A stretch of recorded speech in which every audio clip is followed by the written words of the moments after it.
大家好，欢迎收听新一期的5分钟中文。5分钟中文是一档每周末更新的中文播客，用自然的中文和大家聊聊中文学习，还有生活中有意思的话题。今天我想和大家简单聊聊，像我这样一个中文播客的博主，到底能不能赚到钱呢？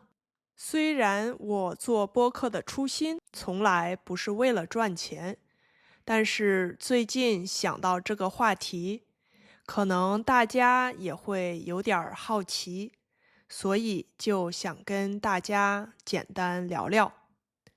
我从2021年10月9日上传第一期节目来，到现在已经差不多4年了。感谢大家一路以来的支持和陪伴。截止到今天，5分钟中文在 Spotify 上有7230位关注者，在 Apple Podcast 上有6188位关注者。去年，也就是2024年，我也把播客放到了 YouTube 上，到现在快1年了，目前有222位关注者。我特别喜欢的 YouTube 的一个功能就是实时字幕，所以现在我上传的节目基本都会加上7、8种语言的字幕，方便大家一边听一边看。如果你也喜欢这种学习方式，可以去 YouTube 上看看。那这几年我到底赚到钱了吗？其实是赚不到的，还要自己往里贴钱。为什么呢？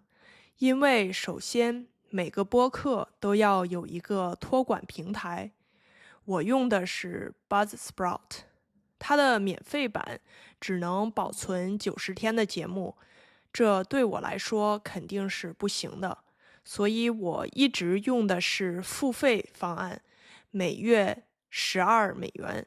幸运的是，也有2位听众朋友选择长期订阅支持我的播客，所以我每个月会收到8美元的订阅收入，所以这样一减，我每个月自己需要再补4美元，才能维持播客的正常运行。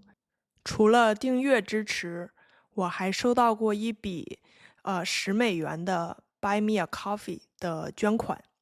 这位听众朋友还留下了一段留言，表达了对我的支持。您能在百忙之中用自己的辛苦赚来的钱来支持我，还愿意花时间写下鼓励的话，这对我真的意义重大，谢谢您。去年我还收到过一次真正的广告赞助，一家中文学习平台找到我，希望我能在节目里介绍他们的平台。我们约定了以150元的价格，在我的节目中分2期插入广告。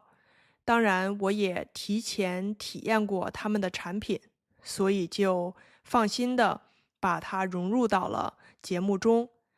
这是到目前为止我从播客里收到的最大的一笔收入。像订阅和捐赠一样，有中文学习平台愿意找我打广告，说明他们做过市场调研，觉得我的播客有一定的观众数量和影响力。这对我来说，不只是金钱上的支持，更是对我的播客的肯定，也是让我继续坚持下去的一种鼓励。再说说 YouTube， 很多人觉得在 YouTube 上能赚到钱，但是其实没那么容易。我的频道到现在还没有达到开收益的门槛，就算哪一天达到了，广告收入也很有限。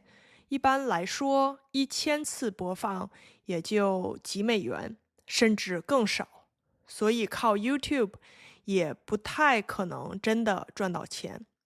所以总结一下，这几年做播客，我的收入就是每月8美元的订阅支持， Buy Me a Coffee 上的一次捐赠，还有那笔150美元的广告赞助。可以说靠播客赚钱几乎是不现实的，甚至还得自己倒贴。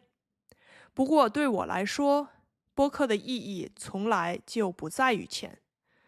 最大的收获是它让我和世界各地的中文学习者产生了真实的链接。这种连接很奇妙，也很美好。每当有人给我写邮件或者留言，告诉我的播客对他们有帮助，我都会截屏或者保存下来，因为这些反馈对我来说是一种极大的动力，让我觉得坚持下去特别有意义。那今天也感谢大家的收听，感谢您一直以来的陪伴、鼓励和支持。如果您想支持5分钟中文，在节目栏的下方有支持和订阅链接供您选择。